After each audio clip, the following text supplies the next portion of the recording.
Well, Happy New Year, everybody. A little bit late, but better late than never.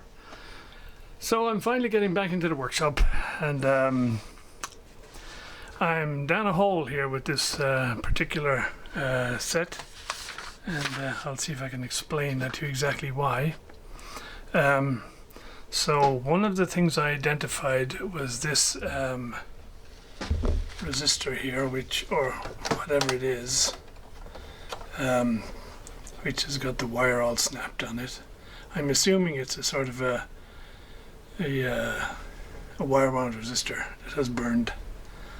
But anyway, as I went into it, it's the very first mixer oscillator stage.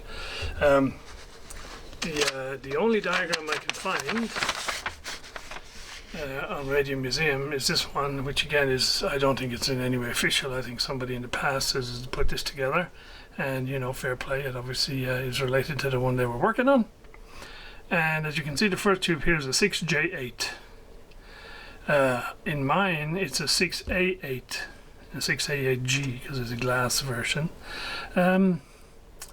And so initially I didn't pay any attention to this difference. I just figured, well, it's probably going to be a functionally equivalent with slightly different voltage characteristics or something like that, so I was just carried on. However, as I got into this to try and follow all the componentry and see what's what, I thought I better go look up the difference, because I couldn't relate any of this sort of wiring here to what I have in the set. And so when I went to look at it, I found out these are actually quite different tubes. This is like a duplex tube with a triode and a heptode in it. This is a pentagrid tube, just single function.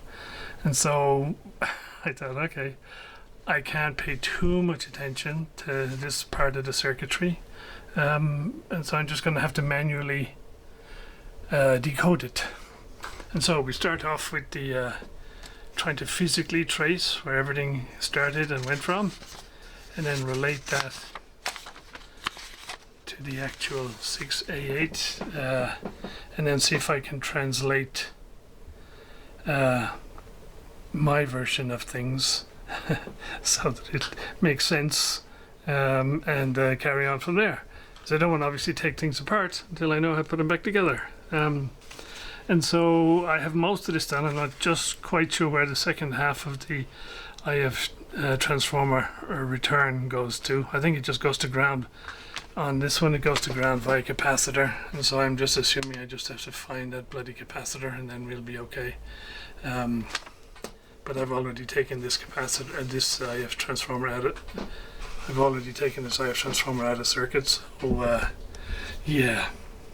So as you can see, we're having fun here, and it's going to take a while. So progress, I think, is going to be a little bit slow. And so next thing I'm going to do is take this resistor out of here, or whatever this thing is, see if we can decode it, find out what it is. And so I removed that odd component, which looks more and more like a wire wound resistor that has just come undone.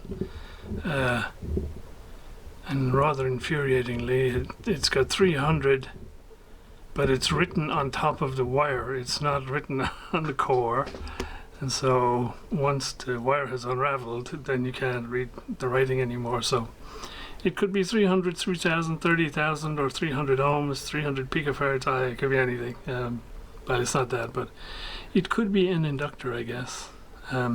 Anyway, if you guys have seen one of these, if it rings a bell, then by all means let me know in the comments, because yeah, this looks like it could be fun. Trying to find a replacement, because this is the only circuit diagram I can find with a transformer driven set with the parallel heaters.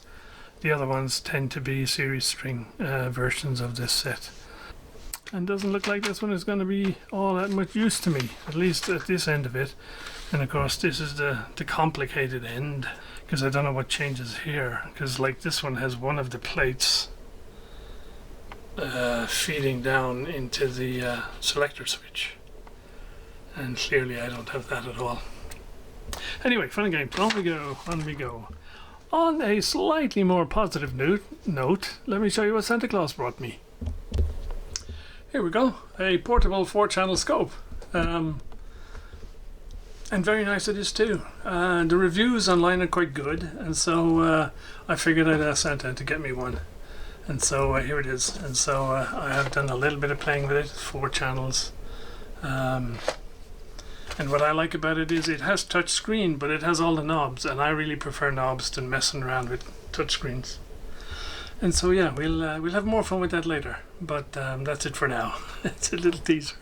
Anyway, guys, I'm back on this one and slogging away at it. So more to come in a little while.